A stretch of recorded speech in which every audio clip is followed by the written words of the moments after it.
Boa noite a todos. A audiência pública de hoje é destinada à apresentação do projeto de lei número 26, de 29 de agosto de 2025, que trata o PPA, Plano Plurianual, que são os planos de ação do Poder Executivo para 2026 até 2029. Dessa forma, dou aberta essa audiência. Passo a palavra ao coordenador dos trabalhos, Dr. Alexandre de Pietro.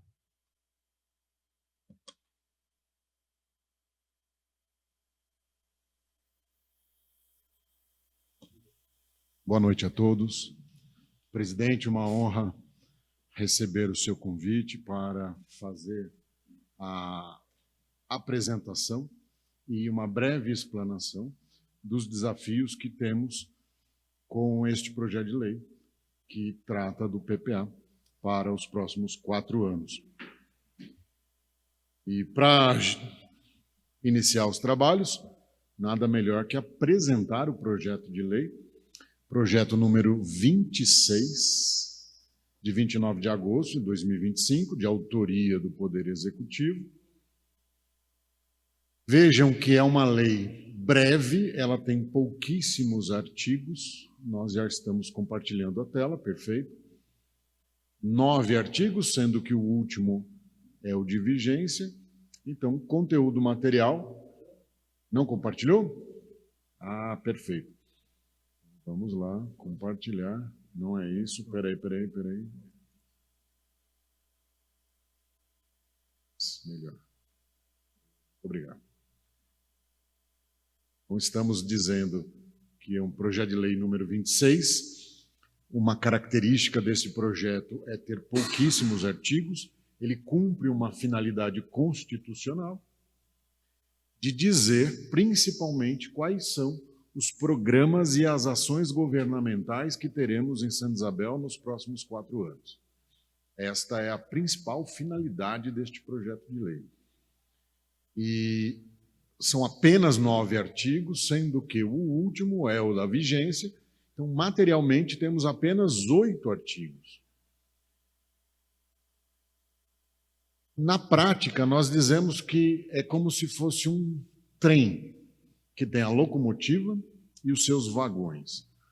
No sentido figurado, a locomotiva é a parte textual, esses 8 artigos materiais, e os anexos a este projeto de lei são a informação de planejamento propriamente dita. E essa informação ela é importante por conta de definir os códigos dos programas, os nomes dos programas, os códigos das ações governamentais com os seus nomes respectivos e, principalmente, a distribuição dos valores projetados para cada um dos exercícios de 26, 27, 28 e 29, mas não sem antes, fazer um somatório, uma projeção da receita para esses 4 anos. Então, do ponto de vista contábil, nós temos uma ideia de fundamentação jurídica da arrecadação com base nas leis vigentes. Toda a capacidade arrecadatória do município ela é projetada e somada, de forma que nós vamos ver aqui um valor bastante interessante, geralmente é o anexo 1 que trata desses assuntos. Nós estamos falando aqui, então, por exemplo, me perdoem, não temos aqui o resumo da receita logo no começo. Mas podemos dizer, vamos dar um salto para o final, para dizer que o nosso somatório final é de 1.276.737 milhões, perdão. Ou seja, nosso orçamento está, em média, 300 milhões por ano. Quando nós olhamos aqui na projeção, nós vamos... Deixa eu ver se eu dou um zoom. nós imaginamos aqui 296, 310, 324, 339. Na prática, podemos falar que a média é 300, porque esse valor projetado ele vai sendo atualizado para o futuro. Por isso que é uma variação. Então, na prática, falamos que o nosso orçamento está, então, na casa dos 300 milhões. Isso facilita a nossa compreensão, o total desse projeto. Uma outra característica importante que precisamos compreender é que o projeto ele se divide em programas, vou dar o exemplo do Fundo Municipal de Saneamento Básico, e suas ações, no caso do saneamento, a ação 2799, que eu estou apontando aqui com o cursor. Por exemplo, há uma previsão, uma projeção de gasto de R$ 500 mil a cada ano, somando 2 milhões ao final dos 4 anos. De forma que serão os 3 próximos anos deste gestor e o primeiro ano do próximo gestor. E isto é assim para que não haja uma quebra com a eleição e eventual troca de comando, não haja uma quebra de planejamento. O próximo prefeito encontra um planejamento vigente, que ele poderá até ajustar algum detalhe, mas essencialmente há um plano de ação para que as finanças públicas possam se organizar nessa virada do ano de eleição para o primeiro ano de governo, que é exatamente o que nós estamos vivendo nesse ano. Coincidentemente, temos uma reeleição, mas não fosse reeleição, teríamos um planejamento vigente. Ao mesmo tempo, o prefeito eleito, ele pode, então, pensar e repensar, conforme a sua política, os próximos 4 anos, sendo que ele vai executar 3. Isto foi assim do mandato anterior para esse e assim será para o próximo. É um cuidado que a legislação tem. E o que a gente pode evidenciar ainda mais, temos aqui, por sorte, no nosso projeto de lei, um resumo do PPA. Isso é muito importante e é estratégico. Ao final do projeto de lei, foi juntado aqui um anexo 5, um anexo auxiliar, que reúne os programas e suas ações visualmente. Qualquer um, não precisa ser especialista, consegue entender que o primeiro programa é 000, conhecido por encargos gerais. Nesse caso, há uma característica especial. Esses gastos aqui, esses 13 milhões em 4 anos, a população não percebe esse gasto. Por isso que ele é o primeiro em destaque, porque é um gasto meramente financeiro. Não reverte em uma política pública que o munícipe possa, de alguma maneira, perceber a ação governamental. Então, é uma espécie de lição de casa que todo município, todo gestor, aqui é onde está a dívida que o município já acumulou. No passado nós não tínhamos e passamos a ter, então 7, quase 8 milhões aí nos próximos 4 anos. É uma dívida que foi se consolidando com o passar dos anos. Há 20 anos atrás não tínhamos isso, a nossa dívida era quase que insignificante. Então essa é uma característica, isso mudou. Mas usei isso aqui apenas como um detalhe e gostaria de compartilhar uma outra tela para que possamos conversar sobre características específicas. Não foi ainda, né? Deixa eu organizar aqui. Tem que parar de compartilhar esta. Compartilhar outra tela. Esta aqui.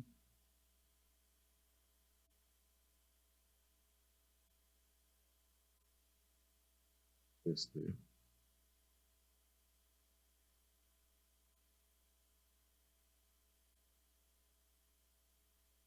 Agora já está lá, está indo, foi.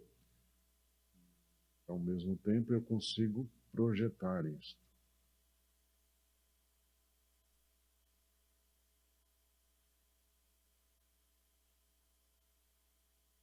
Aí, agora vai. Algumas características, então, do PPA, que define diretrizes, objetivos e metas para os estudantes de concurso público, a gente fala que é o DOM PPA, diretrizes, objetivos e metas. Do ponto de vista das metas, esse é o assunto que eu vou tratar com mais cuidado. O que representa uma meta, a meta física e meta financeira. Nossa prefeitura tinha o hábito de não registrar as metas físicas e houve uma evolução, não exatamente legal, mas no rigor da aplicação da lei, e todos os municípios foram, então, convocados para expressar as suas metas físicas. É tratado como um instrumento de planejamento de médio prazo, elaborado no primeiro ano, já falei, para os 4 próximos anos, também já havia dito, iniciando, então, nesse ano de primeiro ano de mandato, deixando 1 ano para que o próximo gestor execute. E quanto às datas, o projeto chegou geralmente até 31 de agosto e deve ser votado até 22 de dezembro, que é o final da sessão legislativa.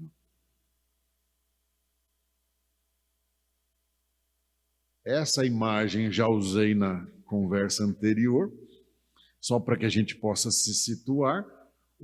O PPA, ele inaugura esse processo de planejamento, que depois terá uma LDO com ele compatível e uma LOA compatível com esse PPA. E depois vem a execução. O PPA inaugura esse processo e depois vem aqueles projetos de lei que a gente recebe com mais frequência na casa, que são os créditos adicionais suplementares, com a letra S lá, e os créditos adicionais especiais, que é quando não havia planejamento, nem na LDO, nem no PPA, é preciso ajustar o planejamento primeiro para depois executar algo que não estava planejado. E estes aqui de baixo são diferentes dos projetos de lei de alteração orçamentária, que podem ser transferências, remanejamentos e transposições. A sigla TRT para simbolizar. Mas o que é importante dizer aqui é que teremos três quadrimestres na sequência e chamamos o PPA de crédito inicial, chamamos a LDO de crédito inicial e depois também chamamos a LOA de crédito inicial. Então hoje, quando a gente usa a palavra orçamento, tecnicamente a gente pode estar falando dessas 3 coisas ao mesmo tempo. O orçamento vigente depende desses 3 projetos de lei. E depois, o acompanhamento da execução orçamentária é feito a cada quadrimestre. Havia um entendimento que, por alguma razão equivocada, foi massificado de que prestar contas a cada quadrimestre seria só das metas financeiras. E a grande mudança de aplicação das normas é a evolução, a compreensão que a prestação de contas é também das metas físicas, quantitativos. Então, cada programa de governo e cada ação, em especial as ações, elas têm quantitativos.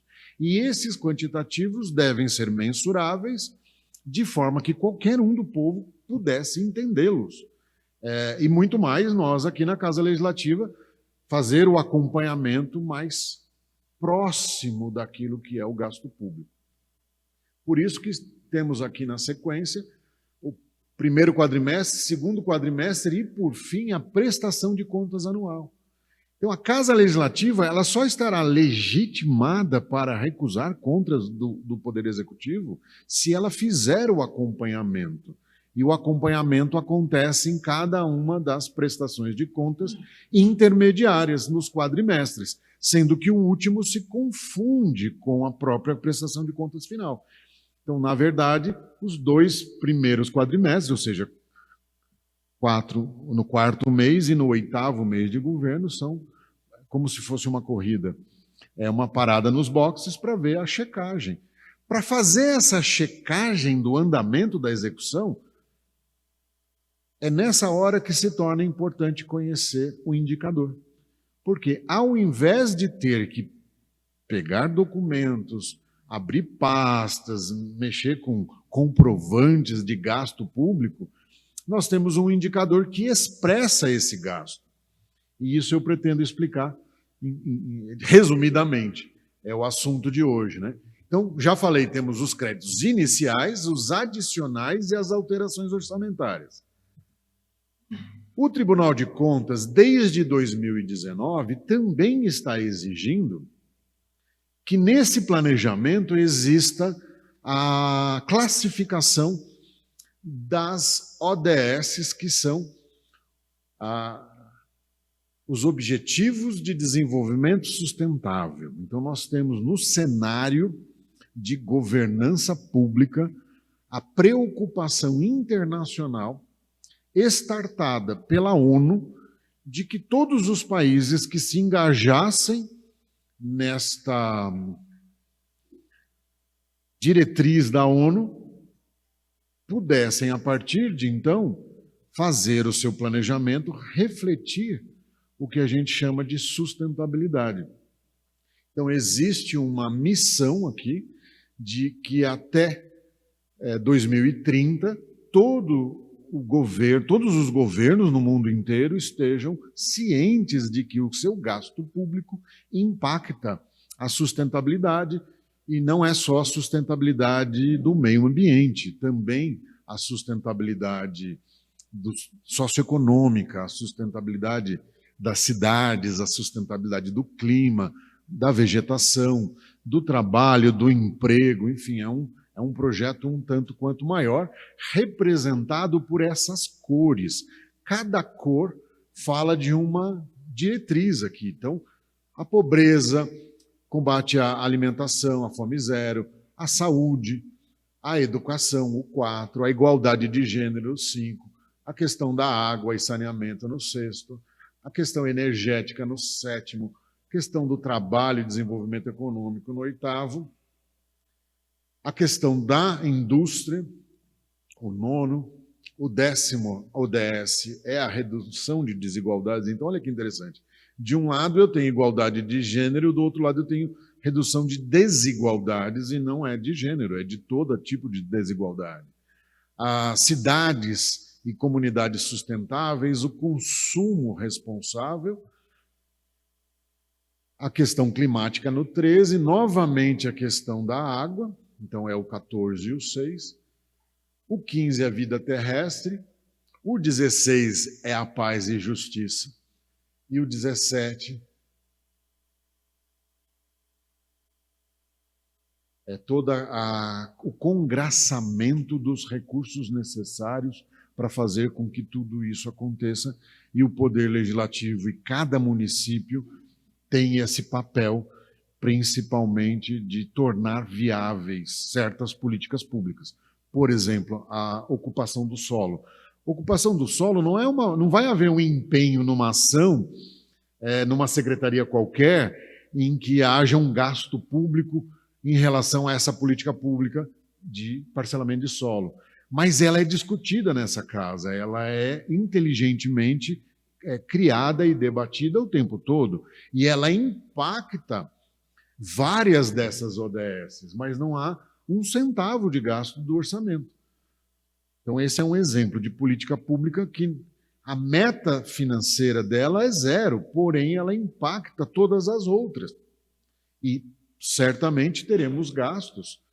Por exemplo, aqui nas cidades, no item 11, em que essa política pública de parcelamento de solo ela é sentida objetivamente. E a política 17, a ODS 17, trata do quanto a Prefeitura e a Câmara estão envolvidas em criar o ambiente necessário para que o parcelamento de solo produza um efeito positivo, atendendo a todas as outras ODS. Enfim, esta é uma novidade que não tínhamos antes e que a Prefeitura cuidadosamente classificou os nossos programas e as suas ações conforme as ODS. Isso era uma lição de casa a ser feita. E, por fim, dizer que nós temos poucos programas, nós vamos voltar lá no anexo depois para ver isso, poucos programas e poucas ações no nosso orçamento. É uma característica. Com o passar do tempo, o Poder Executivo ele foi perpetuando uma técnica de não segregar. É a última frase aqui, ó, segregação analítica. E isso tem a ver com os indicadores. Então, eu vejo que o Poder Executivo teve dificuldade em definir indicadores justamente porque há uma concentração. Os nossos programas estão extremamente sintéticos, dificultando o próprio planejamento, quando eles poderiam ser um tanto quanto mais analíticos. Então, há aqui a necessidade de um equilíbrio maior entre a quantidade de programas e ações e uma quantidade excessiva, que tornaria ele muito analítico, e a redução sintética, com meia dúzia de programas, as divisões, né? Então, nós temos um desafio. E esse desafio não é só da Casa Legislativa, é do Executivo.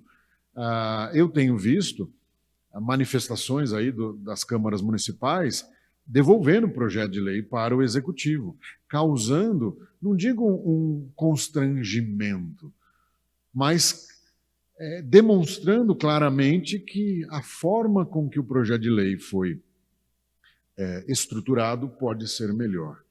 Então, aqui, no nosso caso, não seria diferente. Caberia uma rejeição e uma...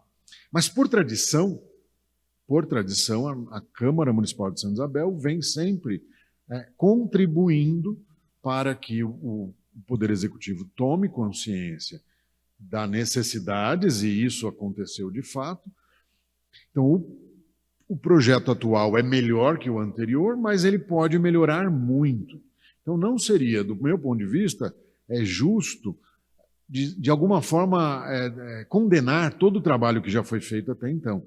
Até porque há um legado, nem tudo que está no projeto de lei é deste governo ou do governo anterior. Existem legados de governos anteriores que poderiam ter atuado, de certa maneira, para nos ajudar ainda mais. E, por outro lado, comparando o nosso projeto com outros municípios, percebo também que estamos bem em relação à inércia total, em alguns casos. Dificuldades tremendas aí de evoluir. E aqui é legal falar, peço só um segundo, que há uma evolução, há uma maturidade dos municípios buscando compreender a técnica de planejamento, buscando também compreender a técnica de acompanhamento e da execução feita sobre um planejamento. Então, quanto melhor for feito o planejamento, mais fácil é o acompanhamento. E fica evidente que o gasto não foi feito, ou o gasto foi feito muito abaixo do esperado, ou o gasto está ok. E essa análise depende dos indicadores, que depende da segregação das metas. E vou passar para a próxima tela para ficar mais fácil. É coisa de matemática aqui, ó. Nós estamos acostumados a lidar com o indicador, por exemplo, do combustível do veículo, que a gente sabe que ele está em meio tanque, vazio ou cheio. Aí modernizou, ficou digital o indicador. Então, o que é um indicador? É uma forma gráfica de ver, checar uma informação, se ela está ok, se ela está no máximo, no meio ou no mínimo. Cara, a gente não precisa entender de contabilidade, ir lá na contabilidade, tirar relatório, ficar... O que a gente espera? Que o Poder Executivo, a cada 4 meses, nos informe qual é o andamento. Se a política pública está no meio do caminho, se ela está como se fosse o tanque baixo ou o tanque cheio, já seria um grande avanço. E as audiências públicas têm sido nesse sentido. Recebemos um documento do Executivo, um relatório, mas ele não foi traduzido em indicadores, até pela própria dificuldade. Mas eu quero também deixar aqui minha solidariedade, porque são os meus colegas que estão lá na prefeitura, que não é fácil. Quando a gente fala em indicador, talvez o exemplo mais fácil seja o coeficiente de mortalidade infantil. Então, se você chegar numa Santa Casa falar com pessoas da área da saúde, todo mundo sabe que existe um coeficiente que mede a quantidade de bebês que não tiveram a vida ceifada, ou logo no primeiro mês, ou por alguma consequência, ainda no primeiro ano, né, pós-natal, no primeiro ano de vida, ou antes dos 28 dias. Quem criou isso aqui acabou fazendo uma contribuição para os estatísticos de geografia, de ciências que a gente aprende na escola lá, né, de educação moral e cívica, ciências. Por quê? Você analisa através desse indicador a qualidade da saúde de uma Santa Casa, por exemplo. Então, se esse indicador começar a mostrar que muitas crianças estão morrendo, pode acontecer, como agora a intoxicação aí por causa do etanol nas bebidas, surgiu um indicador. 43 casos até agora, enfim. Esse índice de mortalidade infantil é a mesma coisa. E no planejamento público, é exatamente isso que acontece. A gente define uma meta a ser alcançada e, ao longo dos quadrimestres, a gente vai checando para ver se o gasto iniciou, se está em andamento ou se já está 100% feito. Por exemplo, se as emendas dos vereadores fossem prestadas contas, como o combustível aqui, só de bater o olho, o autor da emenda já sabe que se tem que cobrar, se só esperar mais um pouco e tal. Então é um controle quase que visual, quando a gente tem um indicador em percentual. Então o que é? 1/3 do tanque, 3/4 do tanque, né? Você divide o tanque em 4 e diz que está quase cheio, está quase chegando lá no teto, no máximo do combustível. E o oposto é verdadeiro, que está entrando na reserva. Então, essa simplicidade, ela existe no planejamento. Esse é o objetivo da lei há 20 anos atrás. Vimos lá, né, a Portaria 42, de 1999, trata dessa tecnologia, dessa técnica adotada para fazer simples o orçamento. Mas, por conta da necessária evolução conceitual de todos os municípios como um todo, o próprio Tribunal de Contas não tinha um ferramental para cobrar essa evolução. O fato é que as coisas estão melhorando e evoluindo. E o processo de planejamento, então, fica mais ou menos assim. Quando eu defino um valor numa ação, eu estou dizendo que no lugar do numeral 8 que vai aqui, eu tenho que colocar a quantidade de dinheiro reservada para aquela finalidade, conforme a ação governamental. Acabamos de ver um exemplo lá que era 500 mil a cada ano.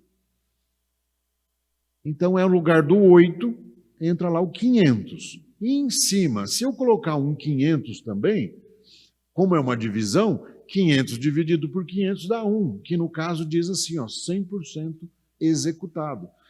Se eu gastar 250 e a minha meta era 500, quando eu faço a divisão, eu vou ter metade, meio tanque. Se eu tenho uma meta, vou simplificar aqui, se eu tenho uma meta de 200 e já fiz 50, eu coloco os 50 em cima, o 200 é a meta, fica embaixo, aí eu tenho 1/4, se eu fiz 50. Se eu fizer 100, eu tenho metade. Se eu fizer 150 da meta em dinheiro, eu tenho 3/4, quase cheio. Se eu fizer 200, então 200 em cima, 200 embaixo, eu tenho 100% da meta. Então, quando a gente lê no orçamento um valor, eu tenho que transformar ele aqui nessa fração, e quando vier a prestação de contas no quadrimestre, eu quero que o número executado da política pública esteja em cima. Aí faz a divisão e a gente extrai um percentual, que pode ser qualquer número de 0 a 100. Metade, quase cheio, quase vazio. Então, a simplificação do acompanhamento do orçamento, da LOA, não do PPA, automaticamente, a cada ano eu executo uma LOA, eu executo um quarto do PPA. Então, também dá para fazer o acompanhamento do PPA por esta técnica de acompanhamento dos indicadores das ações. Muito bem, então, o indicador de uma ação governamental, lembrando que é a ação governamental que recebe um contrato, então não há contrato empenhado no programa, o contrato é sempre empenhado na ação. Quem movimenta dinheiro é uma ação governamental, e em cada contrato tem que ter uma cláusula que vai dizer qual é a ação que vai ser movimentada.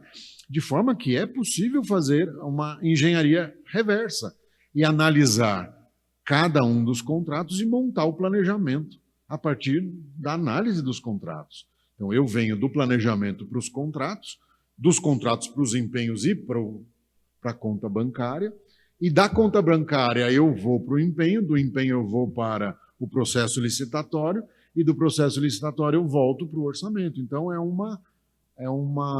como se fosse um zoom. Eu vejo o planejamento como se eu tivesse... É como o Google Earth. Se eu estivesse vendo o mundo ali, eu estou vendo o PPA. Na medida que eu me aproximo, eu posso chegar até o detalhe, que é cheque por cheque, pagamento por pagamento. Tudo isso, não existe um pagamento voando no planejamento. Todo pagamento, em qualquer órgão público, vai estar amarrado a uma ação governamental. Ainda que eu não entenda a finalidade dessa ação governamental, por falta de segregação analítica. E aqui, já vamos caminhando para... perfeito. Isso é parte, de uma conversa maior. O que o Tribunal de Contas fez nos últimos anos? Ele criou outros indicadores, pelo menos 6 indicadores. Eu trouxe aqui? Não trouxe aqui. Perdão. Ele criou pelo menos 6 indicadores, que são esses aqui na coluna, do indicador temático. E ele criou toda uma tecnologia para pontuar. Olha, Santa Isabel, em 2015, foi A em educação. E hoje, em 2024, que é a última análise, a letra C. O I-Cidades, em Santa Isabel, teve letra B em 24. Aumentou em relação aos anos anteriores.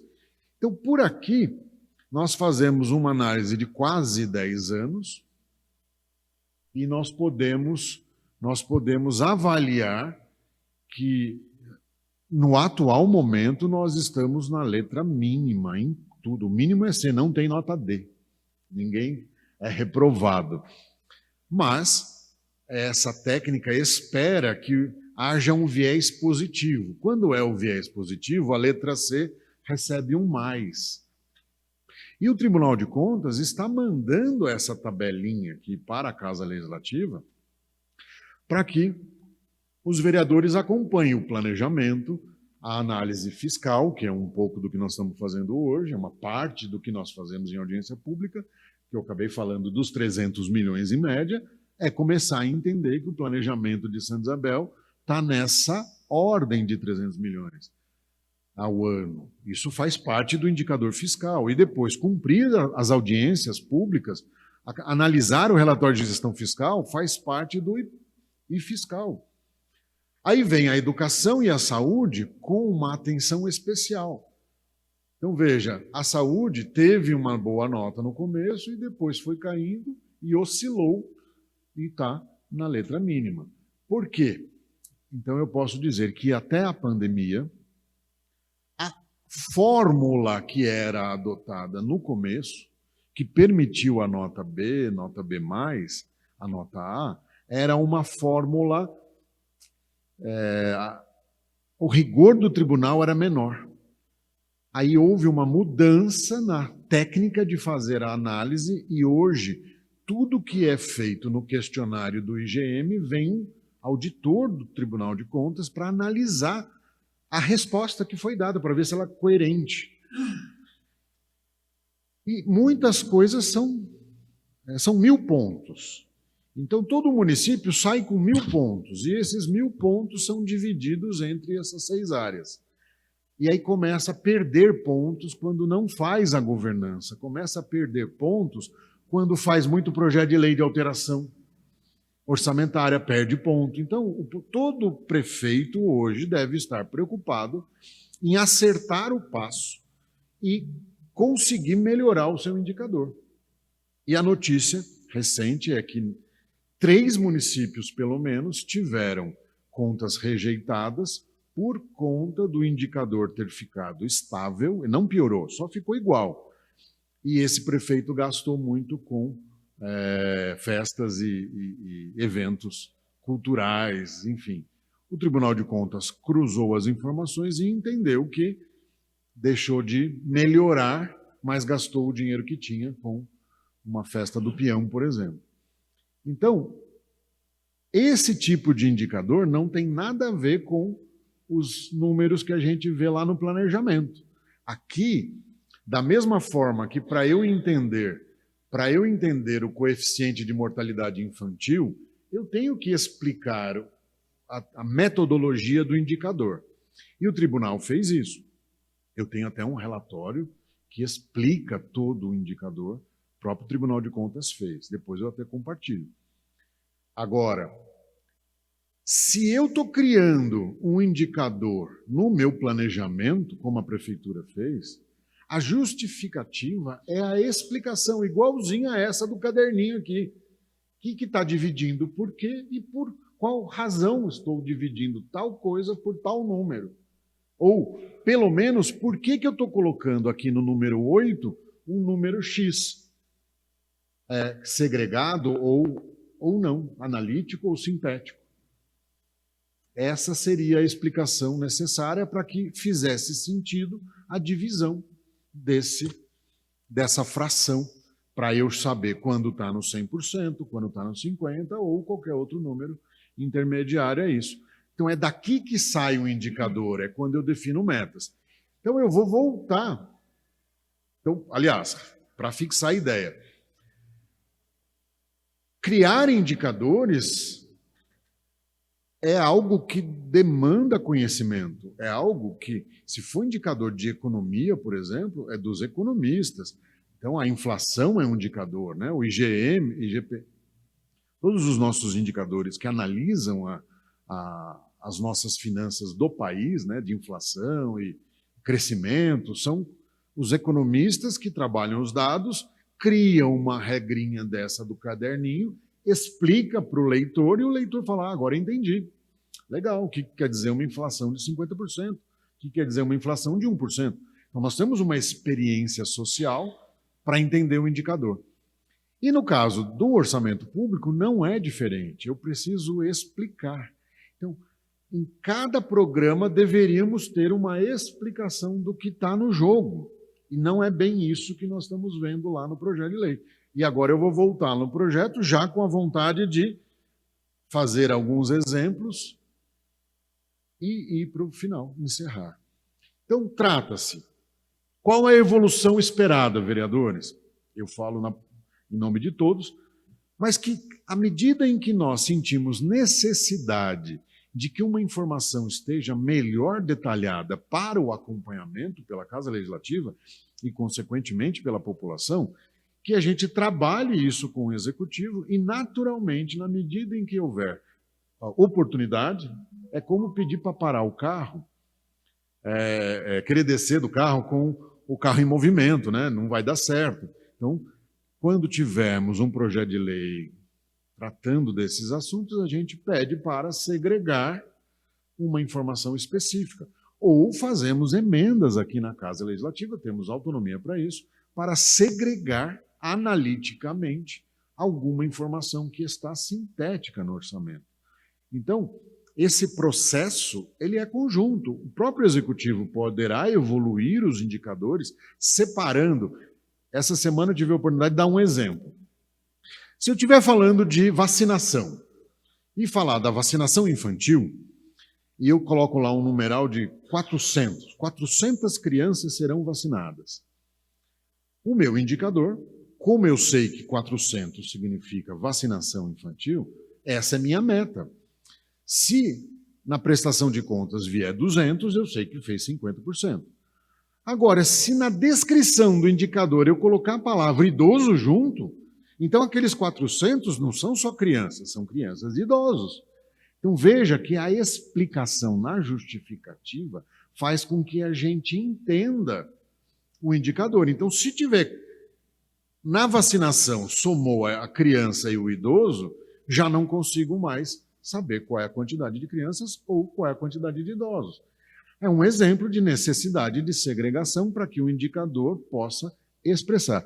Mas aí perguntamos, isso realmente é relevante quando a gente sabe que a campanha ela é sempre bem aplicada, os próprios técnicos envolvidos, o secretário, nunca vai esquecer um bairro, uma região, zona rural. Então, esse não é um indicador que fosse da nossa preocupação. Então, nós temos que, juntos, construir o que de fato representa a informação relevante. Então, por exemplo, saber quanto representa o gasto com o transporte dos universitários é relevante em relação aos outros alunos, porque nós não temos universidade na cidade e a população está crescendo, é uma demanda, ou a gente traz cursos universitários para o município, então decisões estratégicas. Então, não só para o acompanhamento, mas também para o gestor. Então, a contabilidade fornece informações estratégicas para a tomada de decisão. E já antecipando aqui essa questão social da análise dos dados, isso tem a ver com a ODS e a visão de sustentabilidade, e por causa disso, a contabilidade numa visão internacional, eu digo agora, estado da arte, nós estamos vendo que o órgão que normatiza a contabilidade mundial, contabilidade pública, ele já está com um olhar para a sustentabilidade, fazendo com que a contabilidade registre também uma coisa que a gente chamou de gasto tributário. Vou explicar. O que é o gasto tributário? Eu sei que eu arrecado IPTU, só que eu tenho uma lei que dá isenção aos idosos.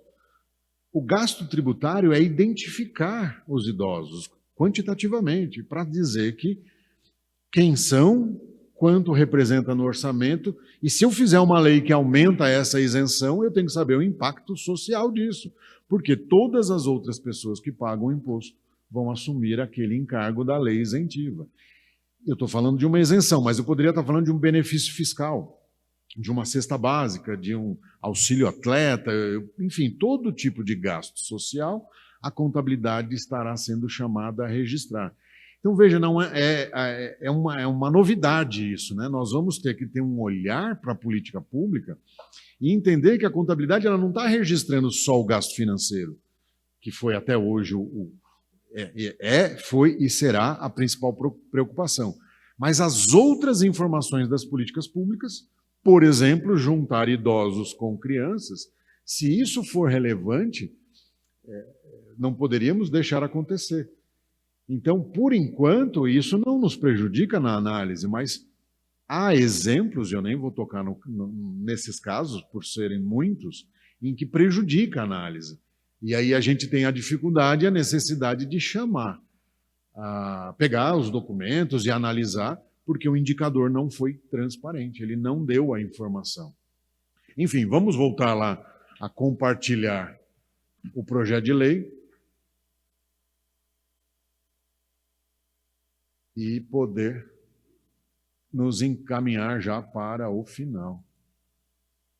Tudo ok? Todo mundo vendo? Então, por exemplo, vamos pegar algo relevante aqui. Drenagem na prática, cidades sem alagamentos. Então, é o programa 92. Olha que nome bonito. Nisto, o Poder Executivo acertou. Nos dá hoje uma segregação analítica para acompanhar um gasto que antes estava na Secretaria de Serviços Municipais. E isso faz diferença. Eu vou conseguir, não só eu, como qualquer um do povo, entender que há um gasto real, há uma preocupação do governo em acabar com a enchente. Pode ser que a gente erre a conta, erre a decisão, ou seja, gastou 7 milhões e não resolveu o problema. Mas, no mínimo, se eu moro numa região alagada, eu já ficaria feliz, porque eu sei que algo será feito nesse sentido. E daqui vai sair uma licitação ou várias licitações com a finalidade de contratar obras para estancar. E a primeira contratação é o projeto, então não adianta é o estudo, né, de solução do problema. E resolver o problema sem um estudo de viabilidade técnica é jogar dinheiro fora, né? Então, a gente sabe que toda boa ideia vem antes um estudo, e esse estudo precisa, de certa forma, ser feito. E é para isso que o dinheiro público está aí, para que resolva os problemas de forma efetiva. Enfim, esse é só um exemplo. Então, só podemos conversar sobre a enchente de Santa Isabel porque há alguma segregação analítica aqui nos permitindo. A coleta do lixo, da mesma forma. Ó. Os ecopontos. Aí vamos lá, fiz uma crítica aí esses dias. O programa Ação, programa 93, Ação 1132. O que eu faço com 10 mil a cada ano e no final do mandato vai subir um pouquinho, de forma que teremos um gasto projetado aí de 53 mil reais. 53 mil, exatamente, não são milhões. O que é um ecoponto? Esse dinheiro é suficiente? Não é suficiente? Alguém fez um orçamento de qual é o projetinho do ecoponto? Aí vem a resposta do secretário. Se a gente fizer um requerimento, o secretário vai falar, não, nós não sabemos também. Nós vamos pôr isso em planejamento para justamente poder organizar as equipes para correr atrás disso como uma meta. Ah, legal. Tá bom essa resposta. Aí depois vem uma descoberta de que um ecoponto custa 100 mil reais. Então, veja, a falta de atenção nesse momento de planejamento pode significar a inexecução de uma política pública. Porque foi mal planejada e ocupou recursos de outra prioridade. Por isso que a gente fala de metas e objetivos no PPA e depois na LDO a gente fala de prioridades. Então, qual é a função da LDO que a gente vai analisar daqui a algumas semanas? É saber se essa grana do ecoponto vai ser suficiente ou se ela está aí só fazendo uma figuração. E aí eu diria que isto não é algo bacana de se fazer. Mas, pelo menos, temos uma preocupação com esse tema e a segregação já feita. Do outro lado, a coleta e triagem de resíduos sólidos recicláveis também. O município de interesse turístico, aqui ó, já um aporte financeiro, uma meta, lembra lá que no lugar do 8 você põe 900, então essa é uma meta financeira, esses 900, para que haja interesse turístico e desenvolvimento disso no município. Então aqui o executivo está acenando para essa meta. E aí a Casa Legislativa, nós não votamos, né, de forma analítica e segregada. A gente vota o projeto de lei como um todo. Algo que esteja incoerente podemos emendar, mas nós não votamos cada uma das ações e dos programas. Poderia até ser assim o processo de votação. Poderíamos segregar a votação por temas. Poderíamos fazer a votação da saúde separada da educação, e aí algum problema que viesse a existir na saúde, discutir aquilo com o secretário, refazer a proposta, seria uma dinâmica diferente. E no governo federal é assim o orçamento, ele é aprovado nas comissões temáticas. A Casa Legislativa Municipal não faz dessa maneira. Mas, se vocês bem acompanharem, cada relator temático, ele tem o poder de aprovar aquele tema. E muitas vezes o Congresso Nacional, a Câmara dos Deputados, convoca o ministro para explicar o que ele colocou lá. Então, o orçamento, de certa maneira, ele é bastante simplificado, resumido, perto do que ele representa na prática. Mas é preciso ter uma coerência entre as propostas, uma coerência com os números, enfim, uma lógica. E através do orçamento, eu consigo saber se é um governo preocupado com o desenvolvimento social, se é um governo mais assistencialista, se é um governo desenvolvimentista. Só pelo tipo de alocação de valores eu já consigo fazer uma análise. Enfim, com estas, olha só que bacana, gestão de pessoas, aqui são todas as ações governamentais que envolvem o RH, foram reunidas num único programa governamental que já segregou e destacou aqui o gasto com o RH, de forma a facilitar o acompanhamento. Então, eu tenho um índice rigoroso de endividamento com a Folha e um acompanhamento que é feito a cada 4 meses, e nesse aspecto nosso executivo vai bem, ele está bem sempre abaixo, diferente do governo anterior, que foi para o limite, mostrando diferentes características aí de comando, de governança.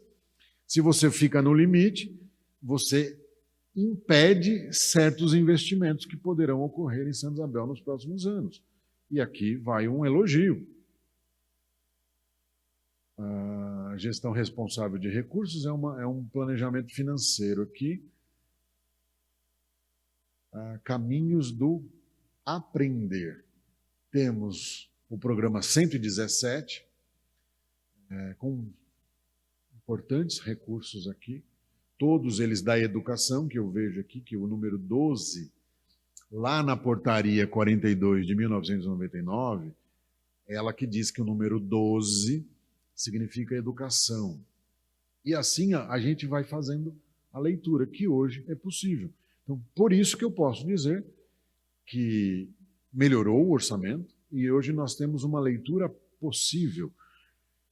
E vejam, cada programa ele vai movimentar na medida em que houver esses gastos aqui.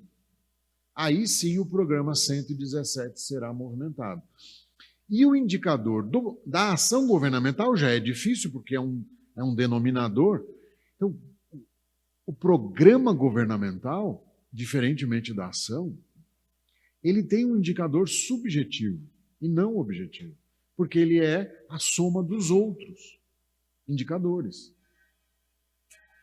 Então, eu tenho que fazer várias contratações de uma obra para que a obra fique pronta. Então, o indicador da obra, quanto está a obra aí? Está 50%. Mas cada ação representaria um gasto. Então, a elétrica é um gasto, a hidráulica é outro gasto, a superestrutura, a cobertura, o acabamento, mobília. Então, é um exemplo de que o indicador da obra é a soma dos gastos, e que se cada gasto está em 50%, óbvio que a minha obra está em 50%. Então, essa é a análise, e é com esta visão que a gente vai ver agora um ou dois exemplos dos programas. Vamos ver se eu consigo pegar aqui. Programa, por exemplo, construção de equipamentos da saúde. Que programa é esse? É o 141. As ODS envolvidas, bem classificado. O valor reservado aqui é de 1 milhão e só para o ano de 2026.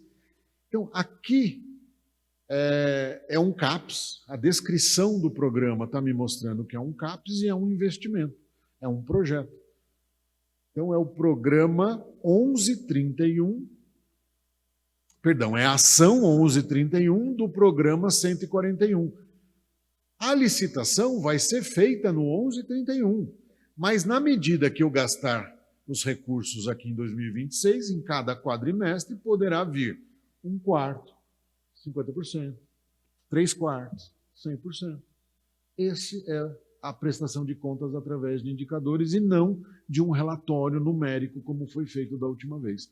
E com isso eu acabo dizendo que exemplifiquei. Vamos ver mais um outro exemplo. Diálogo aberto. Do que se trata o diálogo aberto? O Departamento de Jornalismo, Publicidade e Marketing. Ok. Então, o governo está dizendo que ele quer evoluir o gasto de 50 a 100. Não sabemos numericamente o que isso quer dizer. Então, aqui eu tenho um exemplo do quanto se torna difícil quando o indicador não é tão claro. Mas é o fortalecimento da comunicação pública e transparente. Ok, começa com R$ 274 mil no ano de 26 e termina com 367. Há um crescimento dos gastos, e isso é importante, claro, porque a informação ela é matéria-prima da política, ela é matéria-prima da transparência de um governo. Então, de fato, é preciso dar transparência. É uma das ODSs, para manter a paz social, a justiça. Estamos vendo aí no noticiário, quando as informações não são confiáveis, o quanto isso rouba da nossa paz e da nossa justiça. Então, esse é um outro exemplo. Vamos ver mais um complexo aqui. Santa Isabel por Elas, achei bem bacana. É um programa 139 que tem várias ações. 2838, 2839, 2840 e 41. Então, há aqui a idealização de várias políticas públicas cujo interesse social é a defesa da mulher. Em sintonia com os tempos atuais, os valores não são tão expressivos, mas no conjunto demonstra uma preocupação. E o somatório final aqui, nos 4 anos, um gasto de 1.325.000. Saber se isso é bom, ruim, se vai ser um sucesso, se vai ser um fracasso, se é isso que a população quer. No meu ponto de vista, né, e aí eu não posso falar, os vereadores que farão análise disso poderão então entender melhor o que é isso, quem sabe convocar as pessoas envolvidas ao longo do mandato, conversar mais, divulgar. O próprio executivo pode ser chamado a divulgar melhor, fazer uma cartilha, quais são esses serviços, como acessá-los, o que a mulher passa a ter de direitos a partir disso, quais as leis poderão ser encaminhadas para a Câmara, para votação, para atender essa política pública. Então, existe um paradoxo de planejamento também. Ao planejar, eu coloco todos os meus sonhos políticos na peça e dou transparência e faço o engajamento da população através do lobby político com os vereadores. E depois eu vou atrás do financiamento para isso. Nem que seja do governo estadual ou governo federal. Não colocar no planejamento esse sonho de ter em Santa Isabel uma política pública para as mulheres, igualdade de gênero, furtaria da Casa Legislativa conhecer as intenções do governo. Isso seria uma afronta à separação dos poderes.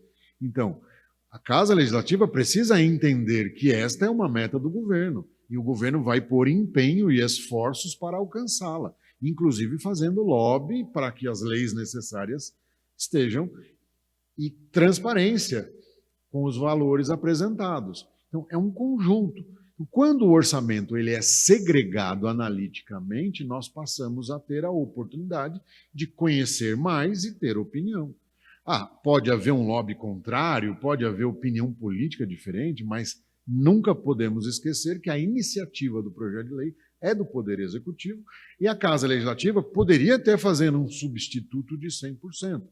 Mas, na prática, isso não ocorre, porque nós temos uma vedação constitucional que tudo que se trata de RH é protegido pela lei, pela Constituição. Então, a Câmara não poderia mexer nos programas temáticos, nos programas essenciais ali de RH, por exemplo, que são aqueles 122 milhões em 2026. Agora, nos outros programas temáticos que não afetariam, a Câmara até tem competência para alterar, mas aí descaracteriza o governo. E o governo pode, então, dizer, olha, eu tinha uma boa intenção, mas o Legislativo não me deixou trabalhar. Então, por tradição no Brasil, respeita-se a autoria do projeto de lei e mantém-se o projeto na sua essência. E o Poder Legislativo, e já fizemos isso no passado, a gente faz ajustes, pequenos ajustes, pequenas segregações ou até mesmo pequenas inovações. Mas esse é o nosso papel. Temos que conhecer melhor o orçamento até para poder contribuir. E esse esforço será conjunto, tanto da Casa Legislativa quanto do próprio governo, para que a gente tenha indicadores que façam sentido. Essa é a contribuição que tínhamos. Agradeço imensamente a atenção dos senhores. Senhor presidente, me desculpe avançar no tempo, eu prometi 5 minutos. Muito bem. Agradecer a presença, né, e oferecer a palavra aos vereadores Edson, o Oswaldinho, né, que estão no Zoom, e o vereador Márcio aqui na plateia nos acompanhando. Já trocamos olhares aqui, muito obrigado por sua presença. Muito nos honra.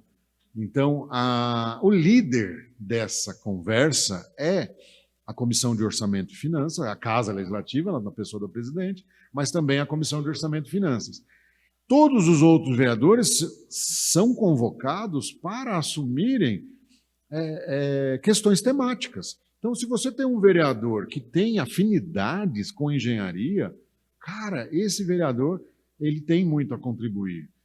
Se tem afinidades com a saúde pública, tem muito a contribuir. Com a educação, no mínimo, aqueles indicadores do IGM, que são a lição de casa que temos para o momento. Então, todas as políticas públicas que revertem para o IGM, na prática, o meu conselho é que a gente organize melhor a casa e as lideranças para acompanhar os indicadores do IGM e também se envolver mais aí com os secretários e ouvir dos secretários como a gente poderia ajudá-los.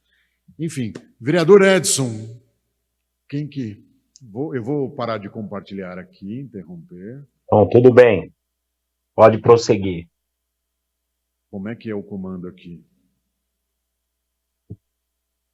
Ok, estamos aguardando a entrada do vereador Edson, caso queira se manifestar. Digam boa noite para todos.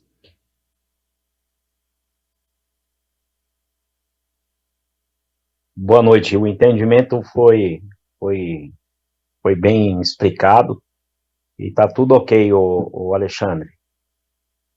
Maravilha, muito obrigado pela sua presença. O vereador Oswaldo, que está também pelo Zoom, por gentileza.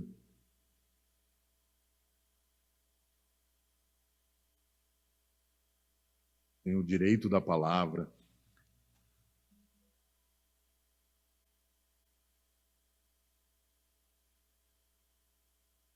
Podemos seguir, então. Vereador Márcio, quiser fazer uso da palavra. Perfeito. Na tribuna, tem...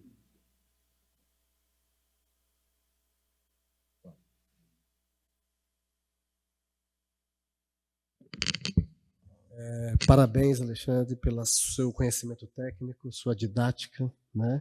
Você consegue, de certa maneira, trazer essas informações tão complexas, né, para um entendimento e um conhecimento, inclusive nosso também, que não tem essa técnica, vamos dizer assim, não só de contábil, né, de números, mas que traz isso à luz de uma legislação, que apesar da sua complexidade, ela se torna muito clara em relação ao que você pode estar fazendo na conduta, né, da causa pública, seguindo muitas vezes aqueles princípios constitucionais tão importantes que estão ali presentes no artigo 37. Ali.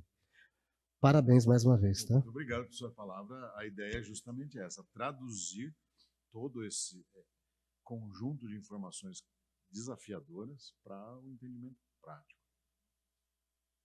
E Maria Thelma, quer falar algo? Presidente, vice-presidente. Alexandre, obrigado aí pela explanação. E eu entendo que isso é um desafio para nós, né, vereadores, para a gente estar buscando uma cidade melhor, os indicadores melhores. Então, acredito que você deixa, igual o Márcio foi feliz, você deixa muito mais simples essas questões que às vezes parecem ser tão difíceis para nós entendermos. Obrigado pela explanação, perfeita. Não tem que agradecer, né? A verdade é que essa é a nossa função. Presidente, por favor, se quiser já encerrar suas palavras. Obrigado, doutor, pela explicação. Sei que você faz aí, essa explicação é de muito estudo, né? Só tenho que parabenizar você. Você saber se alguém da plateia, público presente aí, tem alguma pergunta? Bom, doutor, vamos terminar por aqui, né? Nada mais havendo a tratar. Agradeço a presença de todos e dou por encerrado a presente audiência pública. Muito obrigado, doutor.